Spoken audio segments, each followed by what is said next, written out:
ಕೆಲವೊಂದ್ಸಲ ಎಲ್ಲ ನನ್ನಿಂದಲೇ ಆಗಿರೋದು ಅಂತ ನಾವೇ ಅನ್ಕೊಂಡ್ಬಿಡ್ತೀವಲ್ವಾ.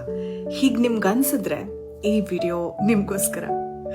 ಒಂದು ಸಲ ಒಂದು ದೊಡ್ಡ ಹಡಗಿನಲ್ಲಿ ಸಾಕಷ್ಟು ಜನ ಪ್ರಯಾಣಿಕರು ಒಂದು ಪ್ರದೇಶದಿಂದ ಇನ್ನೊಂದು ಪ್ರದೇಶಕ್ಕೆ ಹೋಗ್ತಾ ಇದ್ದಾರೆ.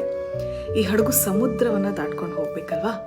ಈ ಸಮುದ್ರದಲ್ಲಿ ಸುನಾಮಿ ರೀತಿ ಯಾವುದೋ ಒಂದು ದೊಡ್ಡ ಬಿರುಗಾಳಿ ಬಂದು ಆ ಹಡಗೆಲ್ಲ ಮೊಗ್ಚು ಹೋಗ್ಬಿಡುತ್ತೆ, ಎಲ್ಲ ಟೈಟಾನಿಕ್ ತರ ಮುಳುಗೋಗ್ಬಿಡುತ್ತೆ. ಆದ್ರೆ ಅವೆಷ್ಟೋ ಜನರಲ್ಲಿ ಇಬ್ರೇ ಇಬ್ರು ಉಳ್ಕೊಳ್ತಾರೆ. ಆ ಇಬ್ರೇ ಇಬ್ರು ಏನ್ ಮಾಡ್ತಾರೆ, ಯಾವುದೋ ಒಂದು ದ್ವೀಪವನ್ನ ಹೋಗಿ ತಲುಪ್ತಾರೆ. ಅಕ್ಕಪಕ್ಕದಲ್ಲಿ 2 ದ್ವೀಪ ಬರುತ್ತೆ.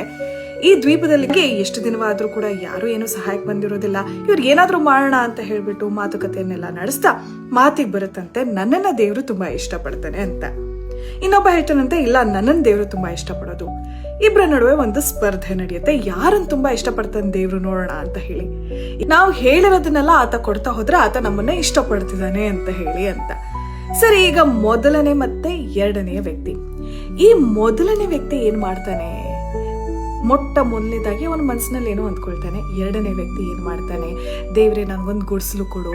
ಮರುದಿನ ಆತನಿಗೆ ಗುಡಿಸಲು ಸಿಗುತ್ತೆ. ನೋಡೋದ್ಯಾ, ದೇವ್ರು ನನ್ನನ್ನೇ ತುಂಬಾ ಇಷ್ಟಪಡೋದು ಅಂತ ಹೇಳ್ತಾನಂತೆ.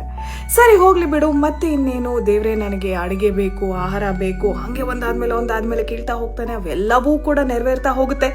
ಕೊನೆಯದಾಗಿ ಅವ್ನು ಹೇಳ್ತಾನಂತೆ, ತುಂಬಾ ದಿನ ಆಯ್ತು, ನನ್ನ ಹೆಂಡತಿ ಮಕ್ಕಳನ್ನ ನಾನು ನೋಡ್ಲಿಲ್ಲ, ಒಂದ್ ದೋಣಿಯನ್ನ ಕಳಿಸು, ನನ್ನ ಹೆಂಡತಿ ಮಕ್ಕಳನ್ನ ಕಳಿಸು, ನನ್ನನ್ನು ಕರ್ಕೊಂಡು ಹೋಗೋದಿಕ್ಕೆ ಅಂತ ಹೇಳಿ.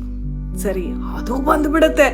ಆಗ ಹೋಗ್ಬೇಕಾದ್ರೆ ಈ ವ್ಯಕ್ತಿ ಹೇಳ್ತಾನಂತೆ, ನಾನ್ ಕೇಳಿದನ್ನೆಲ್ಲ ದೇವ್ರು ಕೊಟ್ಟಿದ್ದಾನೆ, ನನ್ನನ್ನೇ ತುಂಬಾ ಇಷ್ಟಪಡೋದು ದೇವ್ರು ಅಂತ.